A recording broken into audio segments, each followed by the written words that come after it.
For more on what this means for the FTC, deal-making in the U.S., and so much more, Chris Kelly, founder of Kelly Investments. He was Facebook's first general counsel, Facebook's former chief privacy officer, and an antitrust attorney. It's nice to see you this morning. Thanks for having me, Andrew. Let's start directly, though, with the Microsoft Activision deal. If you were advising Microsoft and Activision, would you, and you were asked, what are our chances on appeal, what would you tell them?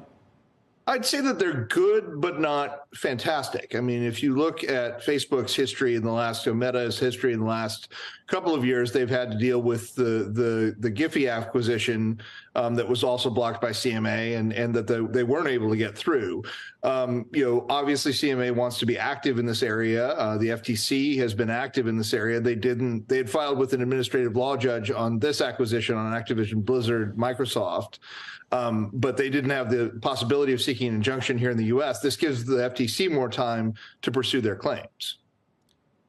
What do you make of the idea, and there's a whole bunch of folks, Jake Clayton wrote an op-ed in the New York Times recently, about just this idea that the U.S. regulatory system has either happily outsourced some of the regulatory regime to Europe and other regulators outside of the United States, or that they're all in cahoots together in a way that they should not be?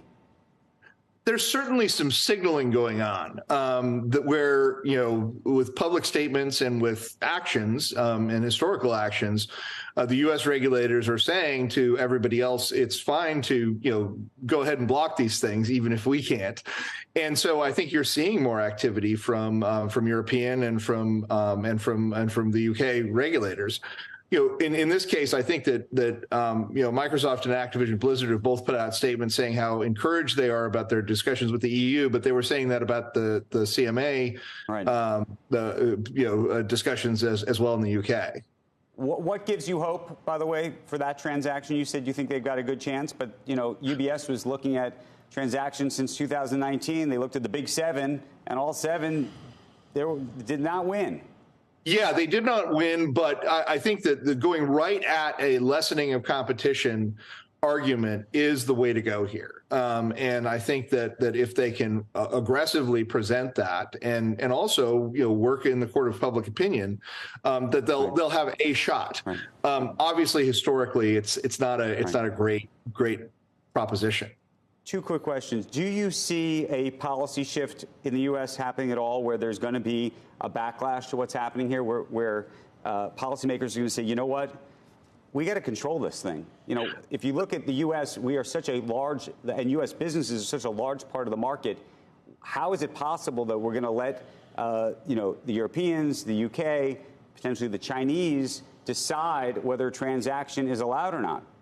I think that there's there's been an aggression on the part of particularly the FTC in this case, in saying we're going to look at a very skeptical eye about just about anything in terms of large mergers. And there obviously was some move in the Congress to try to pass a bill that would even empower them more, which has failed so far. And I think that's encouraging on the part of American business, that for the most part, you want to allow combinations that can increase competition and that allow even large players to compete well against other large players. And that's essentially the essence of what Microsoft and Activision Blizzard are going to offer Chris, as arguments here.